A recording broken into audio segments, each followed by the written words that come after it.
Vadodara 24 hours news ચેનલમાં આપનું સ્વાગત છે. જોઈએ આજના સમાચાર.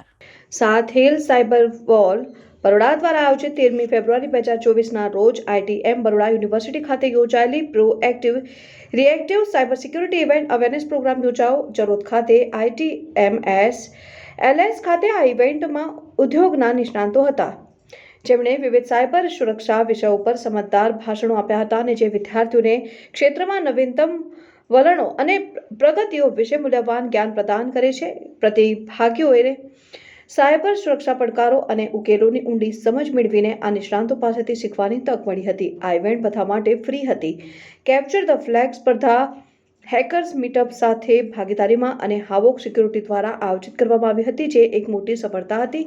તે વિદ્યાર્થીઓને મનોરંજક અને સ્પર્ધાત્મક વાતાવરણમાં તેમની સાયબર સુરક્ષા કૌશલ્યો દર્શાવવાની તક પૂરી પાડે છે. સીટીએફ પડકારો માહિતીપ્રદ અને પડકારજનક હતા, જે સમગ્ર શિક્ષણના અનુભવને વધારતા હતા અને અમે આ ઇવેન્ટને સફળ બનાવવા માટે હાજરી આપીને યોગદાન આપનાર દરેકનો આભાર વ્યક્ત કરવા માંગીએ છીએ, જેમાં ઉપસ્થિત આઈટીએમ એસએલએસના ડીન ડોક્ટર પ્રદીપ લક્ષર, સાત હિલ્સ સાયબર વોલના બરોડાના સૌમિલ ખખાધડિયા, અમિત સુથાર, ડોક્ટર અભિલાષા વ્યાસ, મેહલ ઠાકોર તમામ લોકોની ઉપસ્થિતિમાં ખૂબ જ સરસ સાયબર અવેરનેસ પ્રોગ્રામ યોજાયો.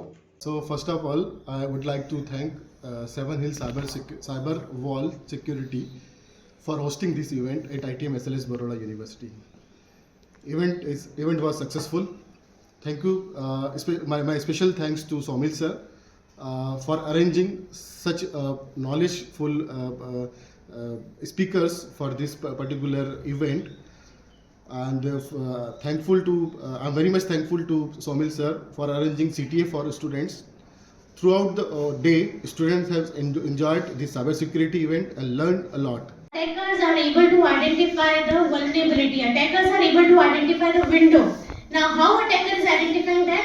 Based on the patterns, that this person should be having something to visualize. You can become a cyber soldier by giving a daily habits to the cyber world. Because if you cannot protect yourself, how many of you want to become, make a career in cyber security? Okay, I'll change my question. How many of you do not want to make a career in cyber security?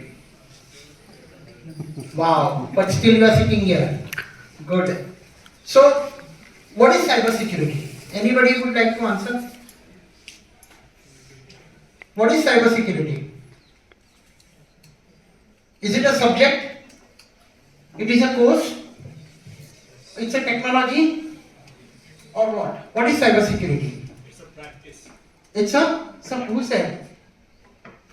It's a Practice. super. 1 Gbps. And with the technology in that generation we have 5. So see the difference. We don't have internet. We don't have that time. You can say the knowledge you have to capture from the outside. And we learn from our experiences. We learn from our mistakes, and we learn from our, you can say, the evolving the way it comes to us. ગઈકાલે સેવન hill cyber wall જે અમારી company છે એને એક programme એવો આયોજિત કર્યો કે આઈટીએમ બીયુ જારોદમાં સાયબર અવેરનેસ અને પ્રોએક્ટિવ રિએક્ટિવ સિક્યુરિટીનો એ પ્રોગ્રામ આયોજિત કરવામાં આવેલો હતો. એ મૂળ કારણ એ પ્રોગ્રામનો એવો હતો કે એક તો સ્ટુડન્ટ્સને જાગૃતતા, સમાજને જાગૃતતા કે સાયબર શું છે અને લેટેસ્ટ ટેકનોલોજી જે છે સાયબર ઉપર કે કેવી રીતે એક માણસ પોતાને સાયબર ફ્રોડ્સથી કે સાયબર ક્રાઇમ્સથી બચાવવામાં આવે એની મેઇન કારણ એ આખો ઉદ્દેશ્ય હતો એ ઇવેન્ટનો. શું ખાસ કરીને શું સમજાવવામાં આવ્યું હતું, કોણ કોણ ઉપસ્થિત રહ્યું હતું? ઓકે, આમાં આઈટીએમ બીયુના જે ઇવેન્ટમાં હતા બહુ મોટા મોટા સ્પીકરો ઇવેન્ટમાં હતા. એ સ્પીકરોમાં અમિત સુથાર જે ગેલેક્સી સ્યુટેકના જે આઈટી હેડ છે તે ઉપસ્થિત હતા. એમાં પછી ડૉક્ટર અભિલાષા મેડમ છે જે ખાસ કરીને ઘણું બધું અવેરનેસ પ્રોગ્રામ લે છે ક્લાઉડ સિક્યુરિટી, એ ઉપસ્થિત હતા. મેહલભાઈ ઠાકોર કરીને છે જે એમડી છે અથર સોફ્ટવેરના, તે ઉપસ્થિત હતા. અને આમાં અમે એક એવી પ્રતિયોગિતા પણ આયોજિત કરેલી હેવોક સિક્યુરિટી અને હેકર્સ મીટઅપના એસોસિએશનથી કે જેવી રીતે હેકિંગ થાય છે તો એક હેકિંગનું કોમ્પિટિશન પણ આયોજવામાં આવેલું. શોર્ટમાં એક હેકિંગ વિશે કહેવા માંગશો, કઈ રીતના લોકો હેકિંગ કરે છે? હેકિંગના કારણો ઘણા બધા છે, પણ અમે જે આઈડેન્ટિફાઈ કરી છે કે માણસો સૌથી વીકેસ્ટ લિંક હોય છે જ્યાં આપણે ઇન્ફોર્મેશન આપીએ છીએ ને ઇન્ફોર્મેશન કેવી રીતે ચોરી કરવામાં આવે છે. સો એનો કારણ એક મહત્ત્વનો એ છે કે હેકિંગ બહુ જ રીતે થાય છે, પણ આપણે જ આપીએ છીએ ઇન્ફોર્મેશન આપણે કેવી રીતે બચાવી શકીએ એનો મૂળ આદેશ હતો. કેટલો રિસ્પોન્સ મળ્યો ત્યાંના વિદ્યાર્થીઓ દ્વારા? રિસ્પોન્સ ઘણો સારો હતો, ઘણી બધી ઇન્ક્વાયરી હતી. અમે લગભગ સમજો 100 થી 150 અટેન્ડીઝ હતા અને એ લોકોને ઘણું માર્ગદર્શન થયું. અપાર્ટ ફ્રોમ ઇન્ડસ્ટ્રી સ્પીકર્સ પણ ઘણા બધા આવેલા હતા, ઇન્ડસ્ટ્રીથી પણ લોકો આવેલા હતા અને રિસ્પોન્સ ખૂબ જ સારો હતો અને ઘણી બધી માર્ગદર્શન એ લોકો આ પર્ટિક્યુલર એક્ટિવિટીથી લઈને ગયા છે.